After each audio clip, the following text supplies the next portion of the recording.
It's tuned to yesterday, broadcasting programs from radio's past. Mark Lavonier, your host for An Hour of Crime.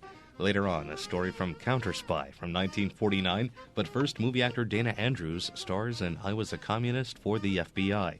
The syndicated episode from June 1st, 1952, called A Riot Made to Order. I was a communist for the FBI.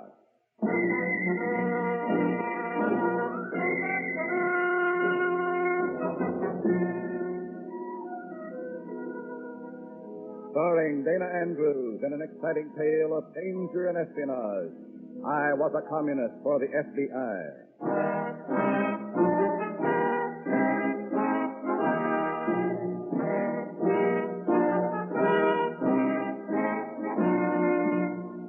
You're about to hear a strange story. Names, dates, and places are, for obvious reasons, fictional. But many of these incidents are based on the actual experiences of Matt Savetic, who for 9 fantastic years lived as a communist for the FBI. Here is our star, Dana Andrews, as Matt Savetic. I've heard people call them crackpots, harmless crackpots. They were speaking of the members of the Communist Party in this country. I was one of those communists for 9 years. I reported their conspiracy against the United States from within. Crackpots? Like spiders spinning webs. Harmless? Like tigers stalking their prey. Here's this part of the story. In a moment, listen to Dana Andrews as Matt Savetic, Undercover Man.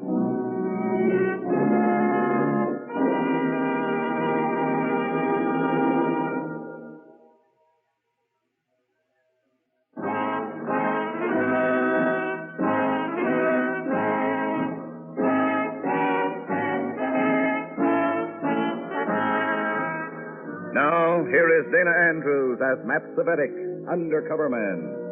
This story from his confidential file is marked, A Riot Made to Order.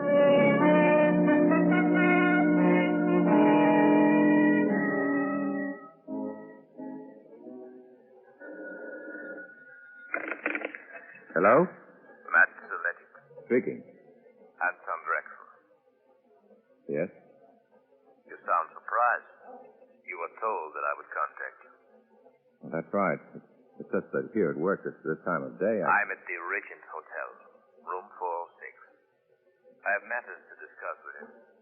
When? Right now.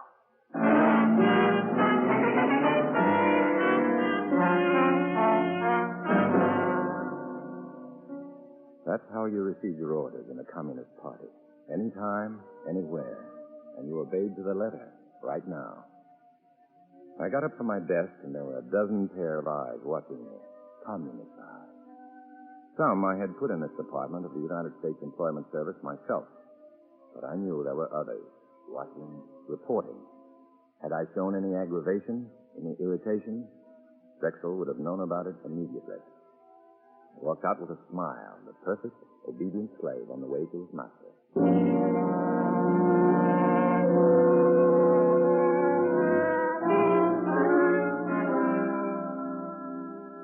Anton Drexel, small but muscular, intelligent, dark-featured. He had come from New York, a high party functionary. He didn't bother shaking hands. He came right to the point. Comrade Savetic. Comrade Drexel? You're satisfied that I am Drexel? I'm satisfied. You've never seen me before. You are too easily satisfied. Comrade Adams told me you would contact me. You did. That's good enough for me. The party isn't in the habit of making mistakes like that. Neither is the FBI. What do you want me to do, comrade? Throw you on the floor? Search you? Check your fingerprints? Wait for word from Moscow? What do you want? You have a temper, Comrade Savetic. I don't like talk about the FBI. You agree that we must be as careful as they are? Any party member knows that. What mistake did I make? You made none. I didn't accuse you of any. Sorry. I was wrong. Sit down, Comrade Savetic. Thanks. What I have to say is of the greatest importance. Go ahead. Our leaders feel it's time for us to have publicity. Sympathetic publicity in the capitalistic newspapers of this country. Is that clear? Yes, comrade. A large meeting of the party members will be held in Liberty Hall 2 nights from now. It will be attended by the rank and file. Comrade Adams has the responsibility of filling the hall. I see. At a signal, the meeting will be raided by the pickets outside. There will be a riot. Comrade Grotzinov and a sound truck will set off the riot. A question, comrade. Yes. We've had many such meetings before, and none was ever picketed. Where will they come from this time? The Cargus Manufacturing Company nearby. Our comrades in the plant have done their work well. They cry, "Stop the commie rats," before they take over the country. Those stupid workers are filled with patriotism. They'll turn out with 100. The riot cannot fail. And after the riot, we blame the fascist police, the citizen Gestapo who interfered with our rights of free speech and free assembly. Exactly. Our comrades become martyrs.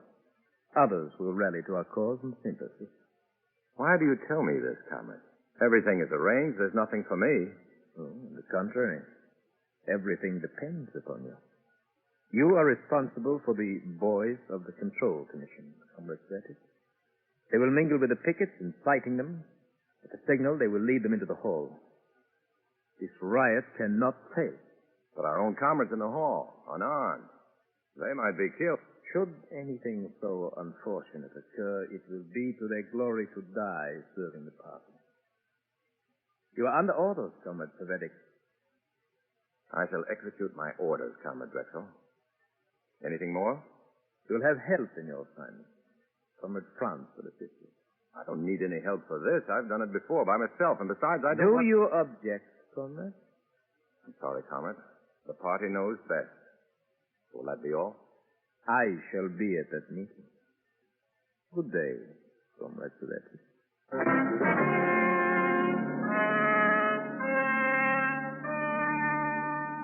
That was all.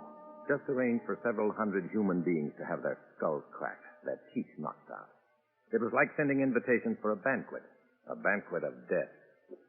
I walked down the hotel corridor from Drexel's room to the elevator. I had to get to a phone, call my FBI contact. Hello, Comrade Sweepstake. Remember me? He seemed to come out of the woodwork, like a termite. Otto Franz, my assistant. Had I protested too much at the meeting with Drexel? Then it hit me. Otto Franz had been arranged for before the meeting. Why? I didn't need any help on this job, and they knew it. But what else did they know? And what was Otto Franz? A tail or a hatchet man?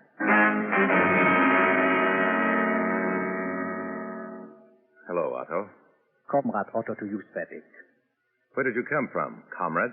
It doesn't matter. Let's go to work, huh? Sure. What do we do first? That's up to you. Just go along and do whatever you say. I'm going out to see my mother. You can see her tonight when you go home.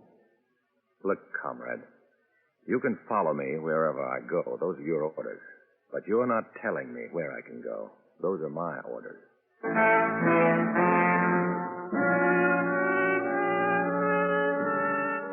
Otto Franz, party liner, faithful hound.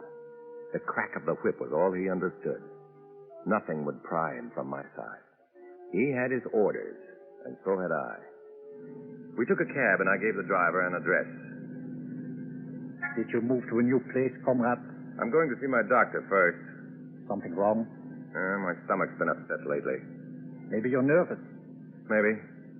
I got some powders I take for my stomach. Got them right with me. How about some? I'm paying the doctor. I'll do what he says. Just wanted to save you some money, that's all. Thanks.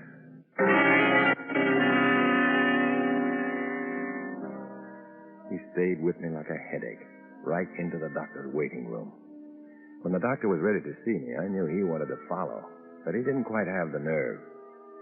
I told Doc I wanted to find out how my mother was, and he told me in 2 words. Not good. I asked if I could use his phone. He nodded and went into his laboratory. So far, I was getting all the breaks.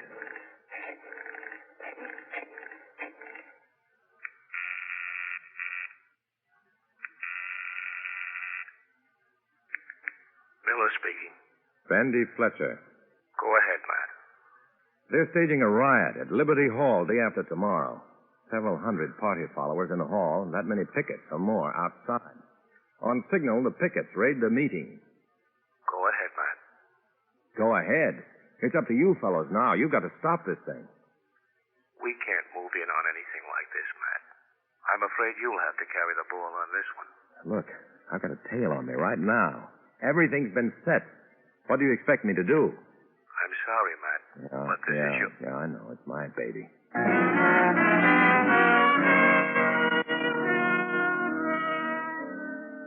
From the doctor's office, we went to my home. My mother's condition had me worried. Her heart had been weak for a long time. There was always the chance that she might die, still believing that I was a real communist. If my brother Tip was home, there would be real trouble, especially when he saw Otto. He hated me, but he hated my commie friends even worse.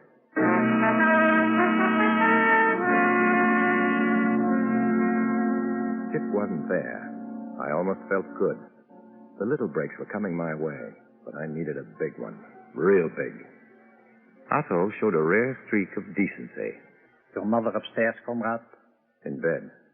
I'll wait here in the parlor. You go up and see her. But don't take too long. We got work to do, remember? I remember, comrade.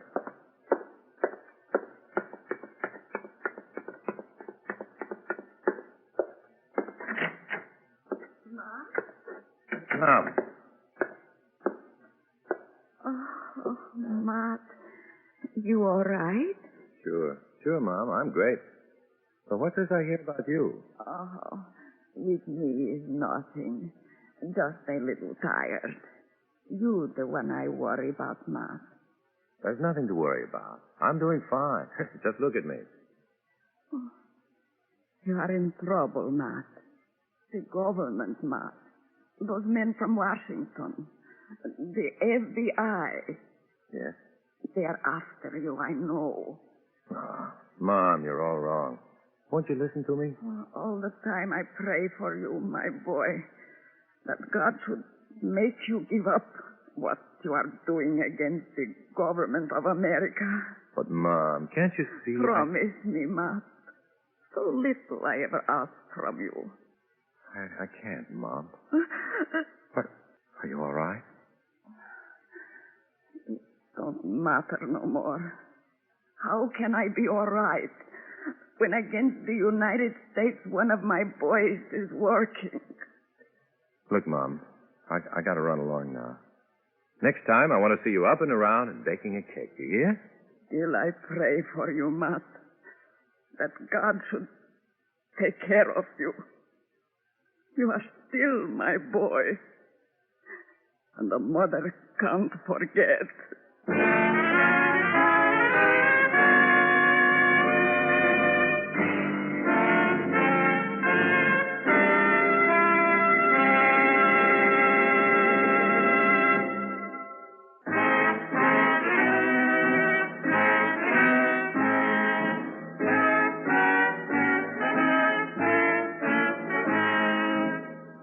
Back to Dana Andrews, starring as Matt Cvetic in I Was a Communist for the FBI, and the second act of our story.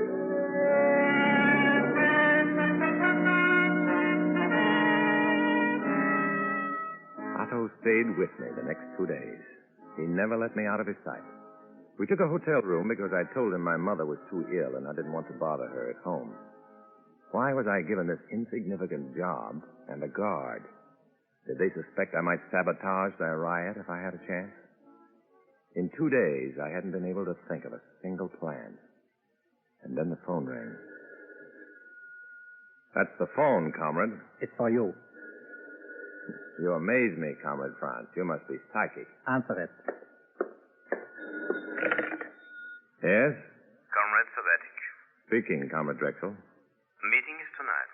I know. You have done your work? There was nothing to be done until this afternoon. You will see to it? Certainly. Let me talk to Comrade Franz. One moment. He wants to talk to you, comrade. Hello? Yes. Yes. No, nothing like that. Yes.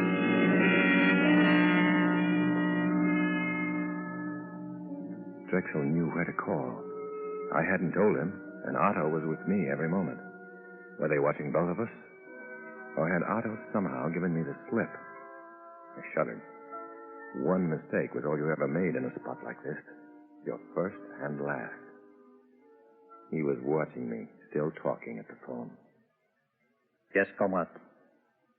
Right.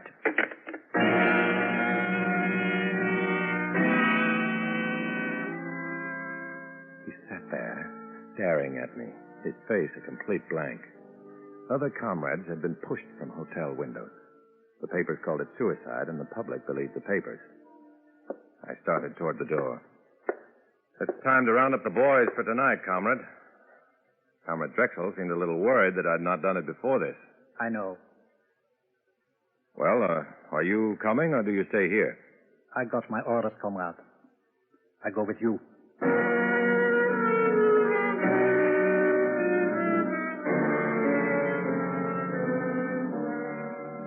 The goon squad I picked for this job was just like all the others, maybe a little more so. Muscle men. Powerful guys. And deadly. We met them in the back room of a cheap restaurant. 24 of them. Maybe a few more. Okay, comrades. Let's have it quiet. You'll gather tonight at 8 o'clock in the street in front of Liberty Hall. Pickets from the Cargus Company will be on hand before you get there. Wear your regular street clothes so as to look just like the other pickets. Mix with them, but stay away from each other. And get this, no guns. I'm going to say that again. No guns. You can use brass knucks, lead pipe, and a newspaper, or sap. You've got plenty to work with, but no guns. A comrade in a sound truck will be yelling for a peaceful picketing with no violence. It's your job to make the pickets forget him and raid the meeting and start the riot. Okay, that's all. Nice work, comrade. Thanks. Comrade Drexel will be pleased.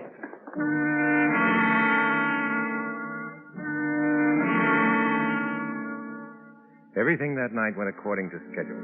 It always does when the commies are behind it. They're thorough. They don't miss a trick. The plans are laid days ahead. You hope for a slip-up, but you never get your wish. When we got to Liberty Hall, the street out front was alive with pickets. They were angry, but not looking for trouble yet. Everything goes well, Comrade Patrick. Yeah, everything's great. There are plenty here to cause serious trouble. That was the idea, wasn't it? Of course. You should be happy, comrade. I'm happy. Remember, boys, this is a peaceful picketing. We want law and order. Let's have no violence. This is a protest against those commies inside. This is the United States, where we do everything by ballot. Keep it peaceful, boys. Keep walking around. Let's make it legal. Comrade Gratzinov is doing his work well. Yeah. Have you seen any of our goon squad around? Several. There's one. Talking to that picket. Yeah, I see him. Well, there's another one buttonholing a couple of guys. They're here, and they're working. It is good, Comrade Patrick. Yeah. Let's go in the hall. Why? There's nothing more to do here. It's just a question of time. Maybe we can help in there. As you say, comrade.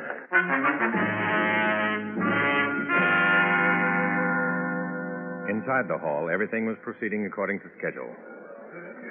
There wasn't an empty chair in the place. It was like a sheep pen, with Comrade Adams, the ringleader, on the stage leading them to slaughter. And there you have an example, comrades, of this freedom America boasts. Right outside these doors, a mob of pickets. The fascist police of the United States are protesting our right of free assembly.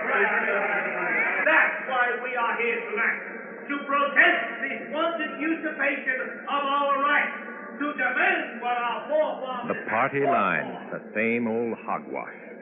And they believed every word of it. Then I heard the crowd outside getting nastier. It was almost time for my goons to lead them in. I began to sweat. There must be something I could do. There must. And then a wild idea hit me. I turned to Otto. Comrade Trant, lock the front door. Are you crazy? Do what I say. But why? You Trant, if a mob walks in through an open door, they're liable to start talking things over. Make them break down a door, and there's no talk, just violence. That's a smart idea, comrade. I'll do it. Locking the doors was just a stall for time. I wanted to get at the automatic sprinkling system backstage. I got there just in time to meet Drexel and Adams and the rest of the big shots on their way out the back door. They weren't risking their skins. Congratulations, Comrade Sweepstake. You've done your work well. We shall meet in my hotel room as soon as this is over. Comrade Adams and I go now. Come along, Sweepstake. We've set the fuse, now let her blow. I'll wait for Comrade France. He's out front. Good. Make it soon.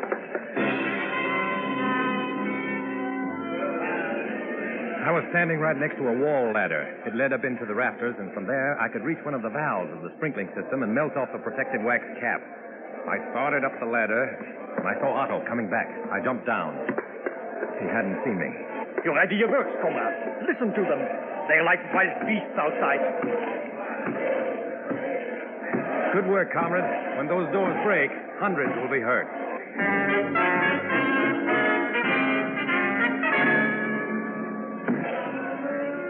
He turned and looked out at the hall.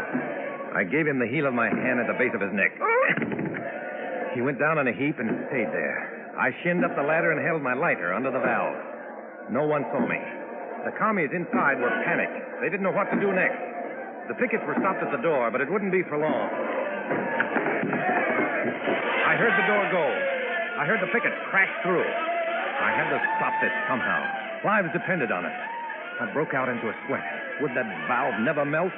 I held the flame closer. And then the valve melted. The water rushed through the pipes and it rained all over the hall. A hard, cooling, steady rain that could put out fires. A rain that could put out a riot. I came down the ladder. Otto was still on the floor. The commies had found the back exit. They were pouring out like drowned rats. The pickets were backing out the front door. They didn't want any part of that flood. The riot had come a cropper. Comrade Drexel was waiting for me in his hotel room, but I had to make one stop before that, a crummy little gym on Denton Street. I knew the owner, Mac, a hulking, punch-drunk ex-pug. He knew me slightly. He never asked questions. When you can't think anymore, there's nothing to ask about. Listen, Mac, I haven't got time to argue. It's a matter of life and death. I want you to go over my face, and go over it good. With gloves, huh? No gloves. Bare fists. I gotta look like I was really beat up. Blood, too? Yeah. Everything I'd get if 4 or 5 guys jumped me. Well, it might hurt you. I told you this is a matter of life or death. Now go ahead. Well, okay. Just as a favor. No hard feelings. No hard feelings. Oh.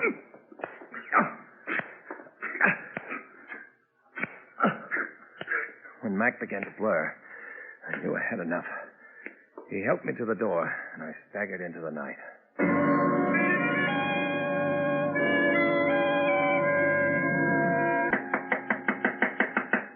Come in. There he is. He slugged me and turned on the water. Silence. What happened, Comrade? Well, they slugged France first, and they jumped me. I fought them until I passed out. Who were they? 5 of them. I never saw them before. Pickets? Maybe. None of ours, though. They turn on the water? I don't know. I guess so. It was out cold. I tell you, the only guy around me when I got slugged was Static. He turned on the water. And then beat myself to a pulp? Is that it, Comrade? Unfortunately, Comrade Sweepstake, suspicion points to you. Okay, so I slugged Otto. I turned on the water, then I beat myself unconscious. If that's the way you want it, that's the way it is.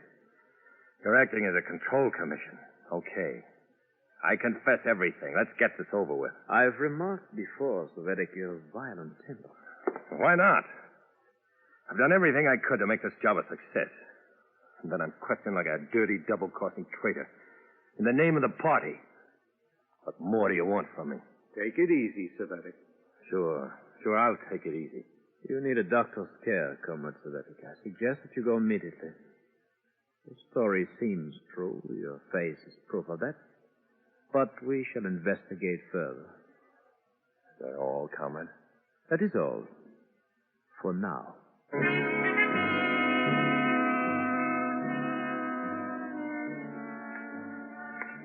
I left the hotel, and I felt good inside in spite of the pain. I had stopped the riot. They'd investigate further, but they wouldn't find anything. I was sure of that. I'd covered everything, and for a while, I was safe. I was safe to continue the double life, safe to tread the dim line between darkness and light, safe to walk alone.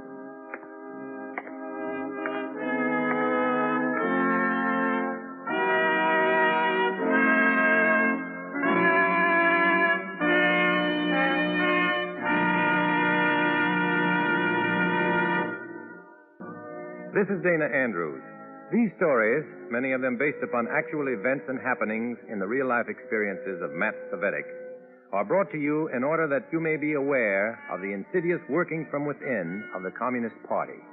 Our greatest danger lies in being unaware.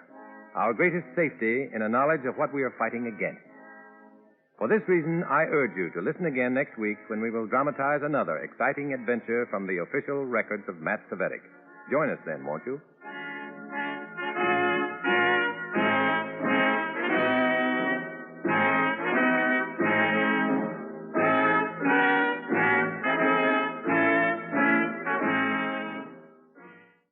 I Was a Communist for the FBI. On Tuned to Yesterday, a syndicated recording from June 1st, 1952.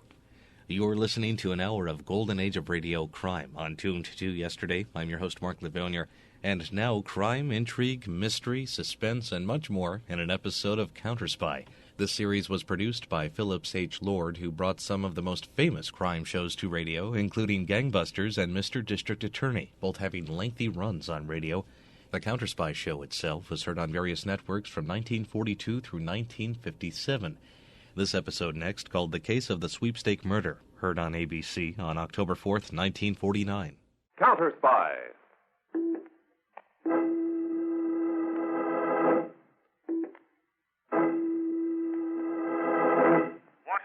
Calling David Harding, Counterspy. Washington calling David Harding, Counterspy. Harding, Counterspy. Calling Washington.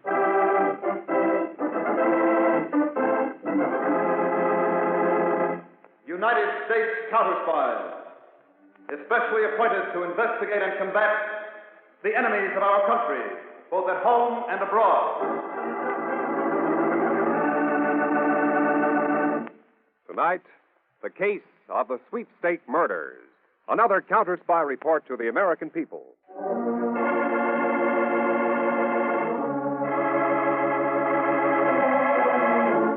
It was a moonless night in the small southern town of Gulfport, near the Mexican border.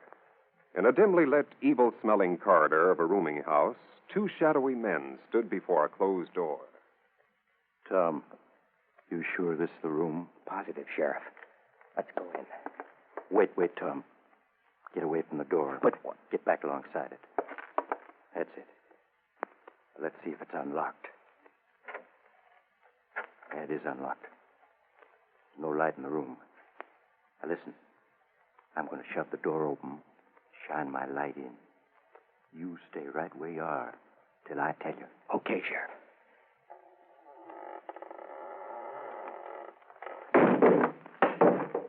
What the? Come on, Tom. What is it? Look. There on the floor. What? It's Frenchie. What's left of him? His chest. Look at his chest. What? I don't know what did it. I never seen anything like this.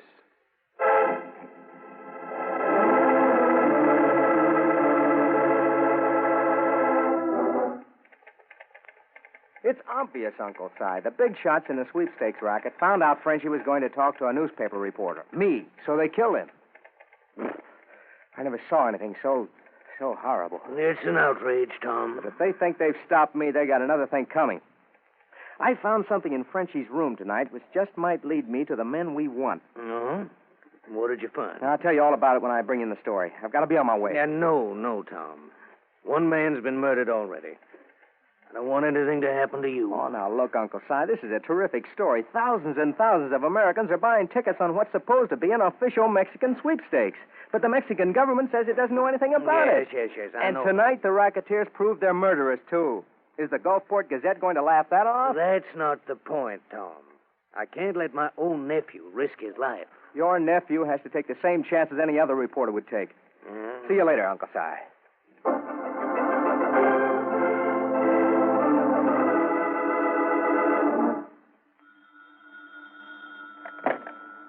Hello? Is Tom Fisher there? No, he's not, but this is his wife, Ruth. Can I take a message? Yeah. Tell him to lay off the big story he's working on. Unless he wants the same thing to happen to him that happened to Frenchie.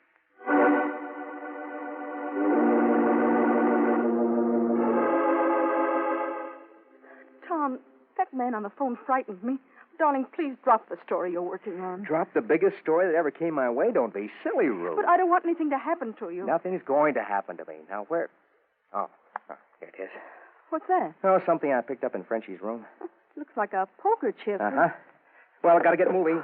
Where are you going? No, you're forgetting the rules. When Papa goes out on a big story, Mama doesn't ask questions. Tom, don't go. Hey, stop it now. Relax. I'll be back soon.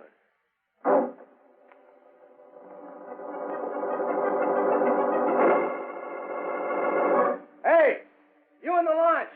You got room for one more? I'm going out to the gambling ship, too.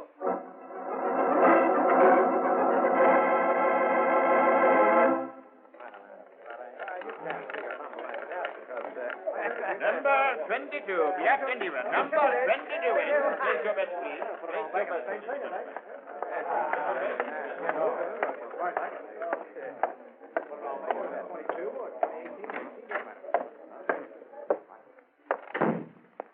Hiya, Toro. Yes, Monk. Big spending crowd aboard tonight, Toro. Here's the take from the wheel so far. How much, Monk? $2,100. And the launch is still bringing the suckers out here to the ship. Not bad, huh? Dos, tres. No, he's not bad. What are you counting for? Don't you trust me? Just as far as, how do you say? I can see you. Oh, now, look, Toro. No. Too, I'm enjoyed to count the money. Much money. You ought to be having the time of your life, then, the way that stuff is rolling in. The door, Monk. The back door. Okay. Who is it? Me, Johnny. Open up. All right. Get in. Okay. Get that gun out of my back. What's that? That's Tom Fisher, the reporter. What? That's right, Toro. Got him snooping around below decks. You know where. So, Senor Fisher. You, have found what you expected below, huh? Why, I don't know what you mean. No. You're a poor liar, senor. Nor are you wise.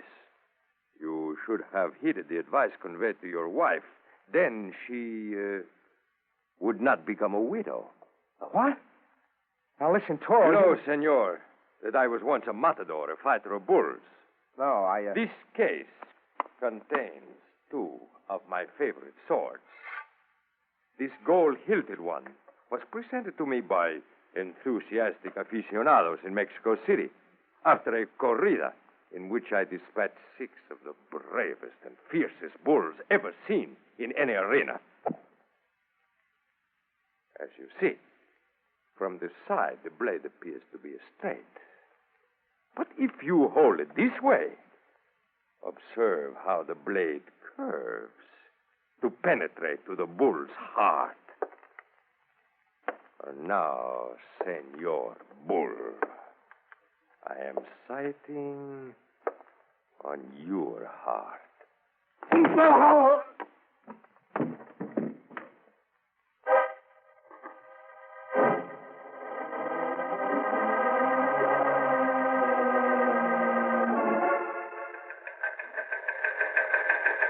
From Counterspy Field Office, Charleston, South Carolina, to David Harding, Washington. Still another distributor of phony Mexican sweepstakes tickets apprehended here. Terrified, the man pleaded his arrest be kept secret. Denied knowing leaders of racket, but said had been warned that any squealer met horrible death by a golden sword.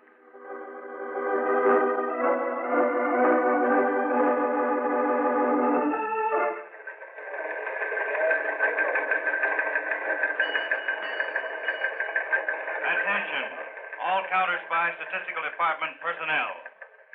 This is David Harding. Referring to counterfeit Mexican sweepstakes tickets. This case has some strange angles and is high on the Counterspy docket. We've had an official request for help from the Mexican government. Further, thousands of Americans are being swindled. Now, all murders of last 3 months are to be reclassified as to method of homicide. The counterfeit tickets themselves on hand here are to be given to my assistant, Harry Peters, for laboratory analysis.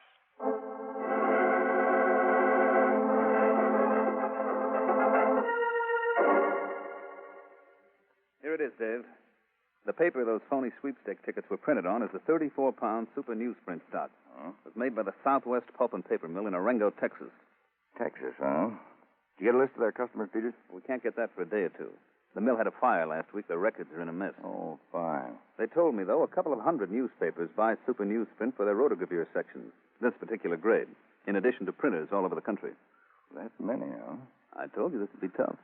Well, maybe we can expedite matters. What did the lab say about the ink used on the phony tickets? Well, it's a standard black ink, Chief. Colored ink or some special variation of black might be traced. But standard black is practically impossible. Well, how about the printing press? It's a flat bed press, printing in large sheets of paper, not from continuous rolls. Well, as soon as we get that list from the paper mill, I'll instruct our agents. Yes, what is it, Miss Ferguson? This report just came in from Texas, Mr. Harding. I think you'll want to see it. Oh, thank you. Well, I like your new hairdo, Alan. Thank you, Mr. Peters. Only it's not new. Uh-oh. What is it, Dave? Listen to this report. 2 nights ago, a man called Frenchie, a small-time grafter, was found murdered in a rooming house in Gulfport, Texas. He'd been killed by a long stiletto or sword that mutilated his chest and went completely through his body. Oh, say. Hey, wait.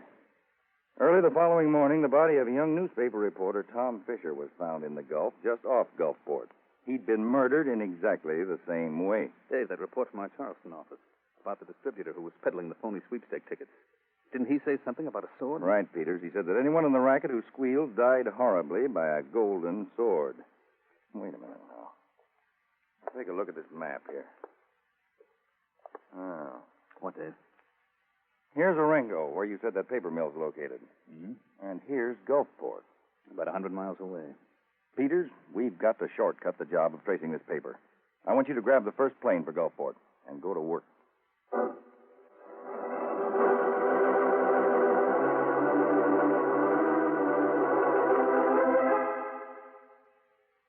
Now, Mrs. Fisher, try to recall. Did your husband tell you where he was going that night? The last time you saw him? I asked him, but he wouldn't tell me, Mr. Peters. I begged him not to go.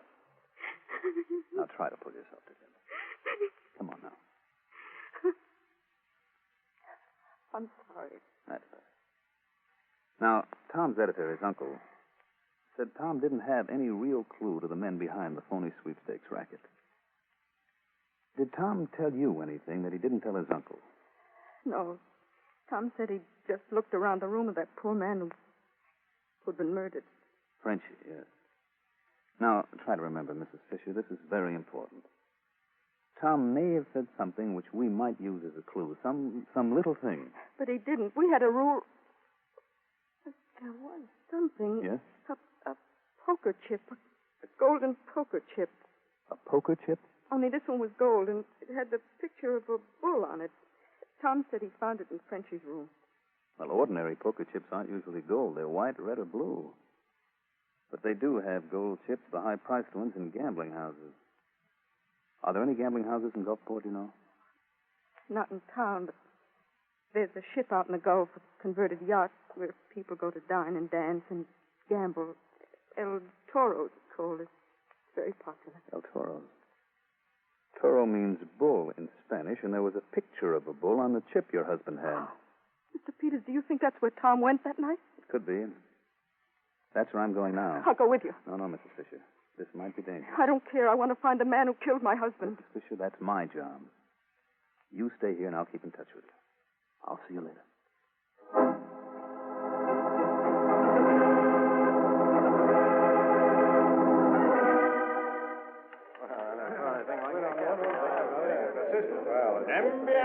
Black and even man. What is that? Good evening, Mr. Peters. Ruth Fisher, what are you doing here? I told you I want to find the man who killed my husband. And I told you to... Well, what's the use? You're here now. Have you found out anything? No, not yet. I've been circulating around in the crowd, but so... Say, there it is again. What? You hear that sound? Kind of dull hammering. It's coming from below decks. Yes, I hear it. It's probably the yacht's engine. But we're not moving. Ventilator pumps? No. Sounds more like... What? There's too much noise in here. Come out on deck where we can hear better. Yes. Pardon? Oh, I'm sorry. I beg your pardon. Excuse me, please. I'm sorry. Excuse me. Yeah.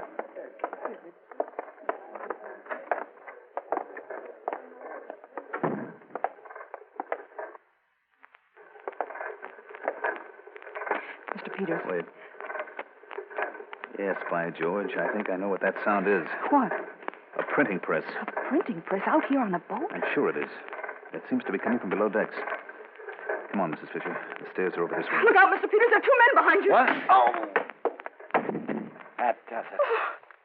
You killed Mr. Peters.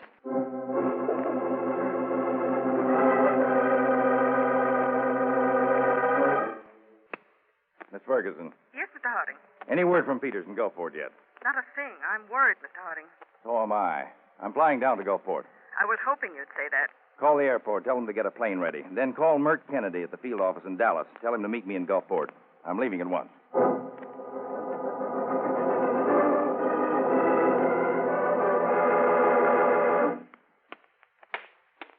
Wake up, Senor Peters. Wake up, I say. Stop hitting him, you brute. You be silent, Senora Fisher, or you get it too. Senor Peters, wake up. It's morning. You've been asleep all night. Johnny sure gave him an awful crack on the noggin, Toro. Yeah, but he's not dead yet.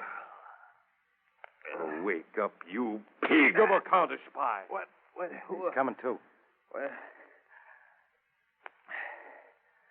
take these ropes off my arms and I'll... You'll do nothing, senor. Except what I tell you. Who are you? I am El Toro. El Toro? Oh. You run this gambling ship and the... See, the gambling ship and all else you came to find. Amigo, you wish both yourself and the charming Senora Fisher to live, huh? Naturally. Well, then all you need to do is to send a telegram to your, chief in Washington, the great David Harding. You say to him, you have investigated, and the headquarters of the sweepstake is not in Gulfport, as you think first, but in the small town of Vernoche over in Mexico. And you say you go there now. Hey, that's good, Toro. And after I send this wire, taking the heat off you, Mrs. Fisher and I get bumped off, Oh, no, amigo. After a short while, you're made free. You think I'm dumb enough to believe that? I know you killed that poor bum Frenchie, and you killed Tom Fisher. Oh, you grieve me, amigo, to doubt my word. But you listen to me then. You, I promise nothing. But send the telegram, and the senora will not be harmed. I promise. I wouldn't trust you as far as I could throw the animal you're named after. Very well then, Senor Peters. Observe.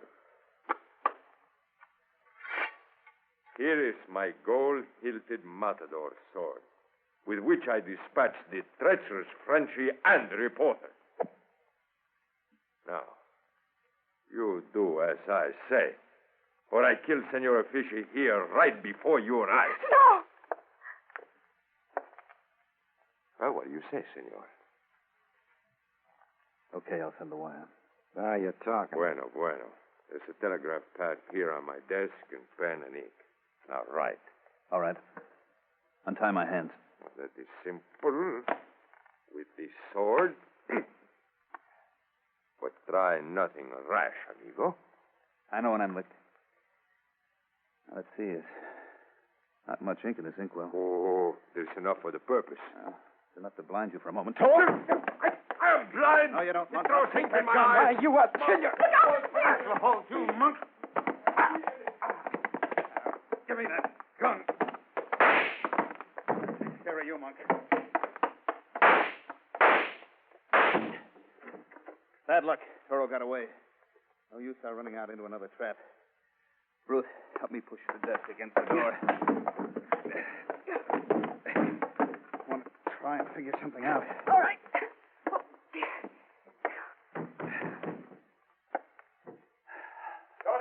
Got it, Mark, all of you. Hunt me! Here they come. I'll be able to hold them off with Monk's gun for a while. But there's only one bullet left in it.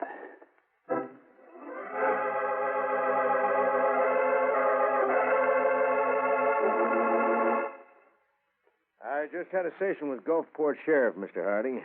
2 fellers killed, Frenchie and Tom Fisher. 2 folks disappear, Peters and Mrs. Fisher. But the sheriff is plumb out ideas. We'll have to find Peters and Mrs. Fisher without him then, Kennedy. Did you see the newspaper editor? Cyrus Manning, yes. He's young Fisher's uncle, and he's afraid of something. And I have an idea, but I can't do anything about it until I hear. Maybe that's the call I want now. Harding speaking. Oh, yes, Mr. King. Have you got that shipping figure? Good, let's have it. 44.67 tons. Thanks very much. No, that's all I need right now. Thanks again. Goodbye. My hunch was right, Kennedy. Now, I've got a plan, but I'll need your help. Now, I'm going back to see Cyrus Manning, editor of the Gulfport Gazette. And I want...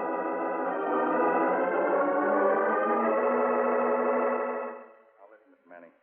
You want your niece, Ruth Fisher, to be found, and you want the killers of your nephew brought to justice, isn't that right?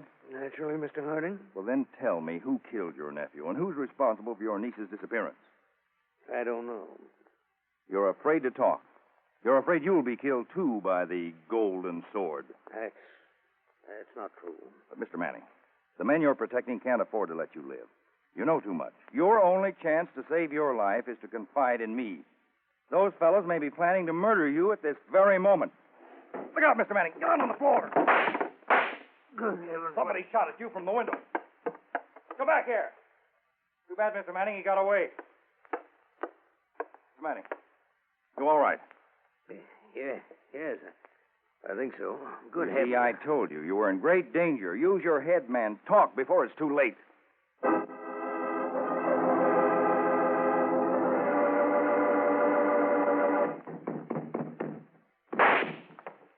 Get away from the door, Toro, or I'll shoot again. I have counted your shots, Senor Peters. You don't have no bullets left. Now, come on, amigos. We break down the door. Now, together. Is he right, Mr. Peters? Are all the bullets really gone? Yes, Ruth. I tried to bluff him, and he called my bluff. Oh, dear. Mr. Peters, the door is cracking. I'm afraid it won't be long now.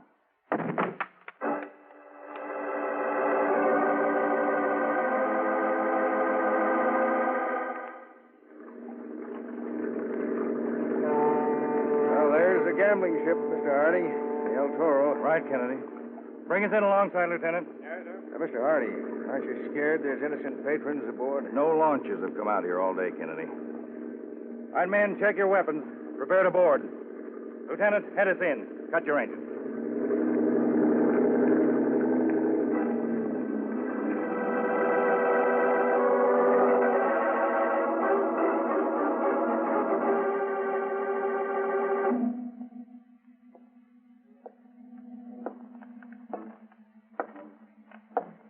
Nobody inside, Mr. Harding, and the deck's empty.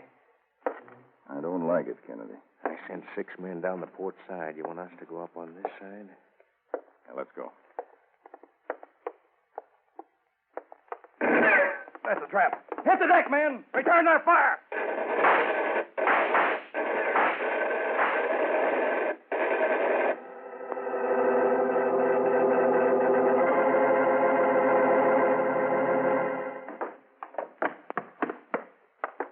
Yes, Mr. Harding, El Toro himself. Caught hiding up forward. Peters must have winged him. Toro, meet Mr. Harding. I bow to a greater matador than myself.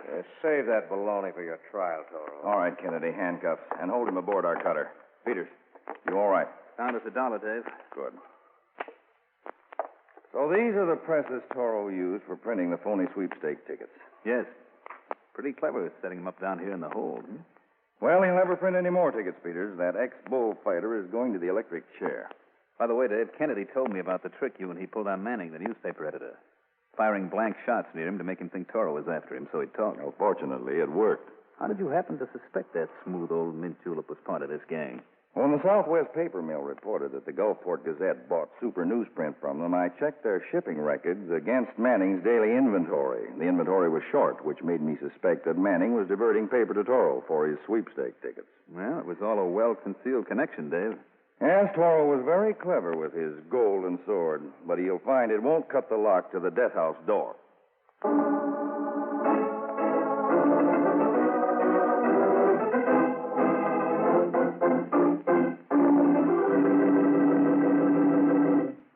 This is David Harding. A special word to employers.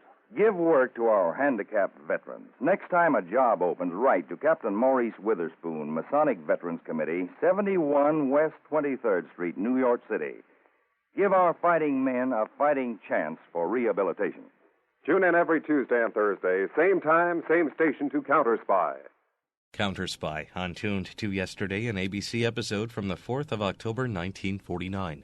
And that wraps up this hour of crime on Tuned to Yesterday. Be sure to be with us next time for more great programs from radio's golden years. Until our next hour together, I'm Mark Lavonier. It's been a pleasure.